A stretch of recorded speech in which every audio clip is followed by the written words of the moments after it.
Right. Should we be grateful to the members of political parties? They pay subscriptions that help keep the parties going. They trudge the streets trying to bring politics to your doorstep. They go to meetings to help shape party policy. And however much you may dislike politicians, you at least have to recognise that democracy requires functioning parties, even if it is only to give you something to complain about. So yes, we should be grateful to the activists. But at the same time, there is a problem. They now have the power to pick a Prime Minister, and yet they're not altogether representative of the population at large. And we can say that now because of a big survey of party members carried out by the Mile End Institute attached to Queen Mary University of London.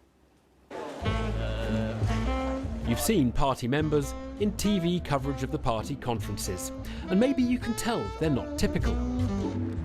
Average age of Conservatives is 57. The population at large is younger, average age 40.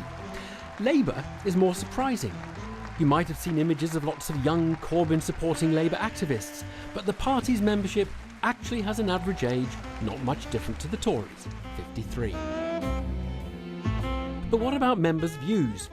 Well, as you'd expect, Labour and Tories are poles apart. They embody the divisions within the country. On same-sex marriage, for example, Conservatives are only 41% in favour, Labour 85%. The public are in the middle at about 66%. On the death penalty, most Tory members think it is the most appropriate sentence for some crimes, and fewer than a tenth of Labour voters do. National polls have put public support for the reinstatement of the death penalty at between 36 and 49%, depending on how you ask the question. Then, of course, there's Brexit. For example, should Britain stay in the single market? A quarter of Conservatives want to, the vast bulk of Labour members want to. As for the public at large, again polls vary as to the questions, but generally support for the single market is nearer 50%. You'd expect activists to be unrepresentative, particularly as there are so many fewer of them than there used to be. In the early 50s, the Tories boasted of having over 2 million members. Now it's probably fewer than 150,000, but they don't publish the figures anymore. But that select group has the potential power to select a Prime Minister. In 2016, for example, when David Cameron resigned, Tory members came close to having a say between Theresa May and Andrea Leadsom over who would lead the country. It would have been the first time party members had chosen a PM, and on the evidence of the poll, Tory members would have been closer to Andrea Leadsom. She, of course, dropped out of the race before members had a say. But the country is already very divided, and in order to unite us, politics probably needs to involve a subtle process of arbitration between conflicting values. The issue is thus whether so much power should be vested in a group who tend to strong opinions at the more extreme ends of the spectrum. When I said there were fewer than 150,000 Tories, by the way, a lot of people think it's literally half that number, but as I say, they don't publish the figures. Well, Justin Fisher is a Professor of Political Science at Brunel University, London. Also with me, we have, live in the studio, two party members. Cherry Mostashar is co-chair of Momentum in Oxford, and Chloe Ahmed is a member of the Conservative Party. Very good evening to you. Why do you do it? I mean, come on, Cherry, why do you do it? Well, I asked myself that on a very cold January evening, and when I'm standing at someone's door trying to persuade them to vote Labour when all they want to know is why Jeremy Corbyn wears a certain kind of shoe. So it does get soul-destroying sometimes, but I really believe that if you want a certain sort of world and you have a vision of how it can achieve that, you have to go out there and try and at least talk to people and tell them why you think they'd be better off. What about you, Chloe? I mean, do you do it so in the hope that you're going to influence the Conservative Party in some way as an individual member? That, and you have to change anything, you have to be a part of it. You can't expect anything to change, and you can't expect your future to be a certain way if you don't put anything into it. You can't just sit back and say this is going to happen or the world will be a certain way. You're describing a sort of you can't expect anything to happen if you don't put anything into it. You're half the age of the Conservative Party. You must go to meetings and be the sort of like literally the youngest person in the room by a mile. No, everybody everybody says that, but no, we've formed. There's lots of young Conservative groups. We have a great young Conservative movement as such, And, you know, we go along to lots of the socials, lots of meetings, and no, I'm definitely not the only person. And you're on the more liberal end, not the incidentally, only more on the person younger in the kind of demographic political views as well, because I think you would support Theresa May in favour of same-sex marriage and single market. And yes. I go to meetings and I'm the oldest. Well, I was going to say, how did this happen? The fraud is we're always shown this young activist Labour Party. Your members are the same age as the Conservatives, virtually. 53 is against 57, the average age of Labour members. There is a big influx of new young members, and they have more energy than activists have ever had. I mean, I've been doing this for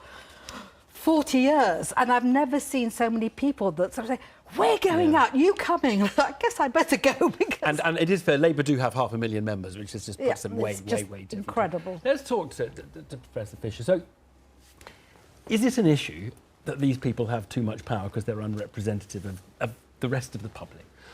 Well, if it is an issue, it's always been an issue. So we can go back to the start of the 20th century, and people were starting to question whether it was democratic that leaders were accountable to members rather than to the voters. So it's always been an issue. Labour, for example, kept the unions involved in policy making because they were scared of members being too extremist. The Conservatives kept the members out of the selection of candidates and leaders for many, many years. So it's not a new issue. Right. The interesting thing is, hitherto, it's always been a balancing act between voters, the leader, and the activists. But what we see in Labour at the moment is the leadership and the activists, at least the Momentum, Cherry's group, being much more aligned than usual. Right. But as we've seen in these data released today, the voters are still much more centrist. Yeah. I'm not a separate group. I organise under a banner called Momentum, it used to be the campaign to elect Jeremy Corbyn, and we had all these people enthused. No, but it's set up to preserve his legacy in the Labour Party. No, it's a leftist Labour Party legacy. member number one, though. Right? Absolutely. Yeah. Absolutely. Did you campaign for Blair? I did, but you know, those were my salad days. but Justin, so is it the case that parties that this is the crucial question, parties that have more activist or member power become more alienated from the voters? Well, comparatively, that's tended to be the case. And it's tended to be the case with more left of centre. So the left parties have the stronger members. And that's largely been because the right of centre parties have been able to command things like finance from outside sources. Left of centre parties tend to be less well served financially. Now, Labour's had the benefit of unions in the past, but now we see that the Conservatives are a much more wealthy party. So it's a balancing act. Of course, you've got to give the members something back in return, but sometimes, as we've seen, democratic participation can be unpredictable. Yeah. Chloe, what do you think of Momentum? Do you think of Momentum as a great democratic force? I mean, obviously, you don't agree with them on anything. We take that for granted. But do you see it as a good thing, engaging people, or do you think it's a threat to democracy? engage people? Yes, definitely. I think it's a good thing for every political party to be able to engage with the general public and with everybody. But what Momentum has become, do I agree with it? No. What has it become? Online, within social media, Momentum has become a kind of a platform for people to abuse. On a different matter. So that's can I say that there is no such thing as Momentum as we are disparate. It's leaderless. We're leaderless. There's no one to answer to, so it's kind of there's no but control over. I don't like everything. But what I want to ask you is, would you consider it democratic? Would you have considered it democratic in 2016 if Tory members had picked Andrea Leadsom as our Prime Minister? We voted for David Cameron in the general election, then he resigns and the membership get to pick the Prime Minister. Does that feel to you democratic? Well, I mean, we have to look at the whole system. A lot of it isn't democratic. But you're happy with that because you believe in members and I believe that members, and especially now with the growing number of members of the Labour Party and the way that we're actually going out and talking to people. Yeah, but are you happy would you be happy with Tory members picking our Prime Minister? Of course you're happy with Labour members picking the Prime Minister. What about Tory members? Because it's all part of the same deal. That's you can't be okay with one party and not the other. I mean, it's like saying, I would like to choose that we weren't going out of Europe. I would like to choose all those things, but I can't. Why on earth not? When Blair resigned as leader, the Labour members had the opportunity to elect a new leader. Now, as it turned out, it was the same kind of one-member election that we had in the Conservative Party. But it's no different if it's the Conservative Party or the Labour Party. But the members, the MPs, are accountable to their voters, Yes. aren't they? Yes. And so it always used to be, until relatively recently, that the MPs chose the leader and thus Yep. chose the Prime Minister. And now, basically, the MPs might be foisted upon them someone who they don't particularly want as their leader. And that is always a danger, and indeed we saw that with the Conservative Party when Ian Duncan Smith was elected. So sometimes you can make unpredictable decisions, but what you've got to remember is that the parties have got to give members something to keep them involved. Cherry and Chloe here do all the wonderful things that party members do, campaigning and so on and so forth.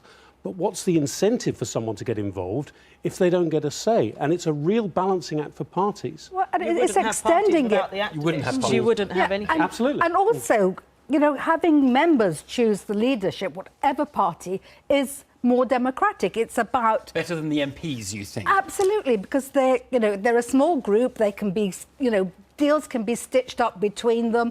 They think about, their promotions. But they're accountable to the voters in the way that the activists aren't. Are they You've got really? more balanced views That asking much. members. In the end of the day, OK, we're members of a Conservative Party, but anybody can be a member of a Conservative Party, a political party. They can you join. don't If know you want to anybody join, can you join. join. There's no kind of bit. Well, as Justin says, this argument's been raging since 1902, so we'll Yeah. won't probably resolve it right now. But we're trying to make politics that reflects the people.